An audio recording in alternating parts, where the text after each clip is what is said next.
అందరికీ శుభోదయం అండి. ఈరోజు వచ్చేసి డే 6 హన్మకొండలోని శ్రీ హనుమాద్రి లక్ష్మీ నరసింహస్వామి టెంపుల్కి వచ్చాం. పక్కనే హనుమాన్ టెంపుల్ అండ్ భద్రకాళి చెరువు ఉంటుంది. ఫస్ట్ అయితే ఈ టెంపుల్ బాగుంటుంది, చూసేద్దాం రండి. గంభీర సింహగ్రావక్షేత్రావాస జయసింహ దైత్యాంత విద్యుద్ఘాత వీక్షారోక్ష నరసింహ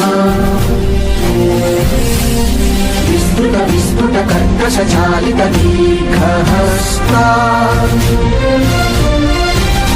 విశ్వహిత శక్తియుత శంఖధర చక్రధర జ్వాలాకేసర సింహ శూలానకరణ సింహ శాశ్వత శాంతి సంస్థాపనార్థక లోకధ్వంస విధ్వంసకారక మృత్యుంజయ విజయ నారసింహ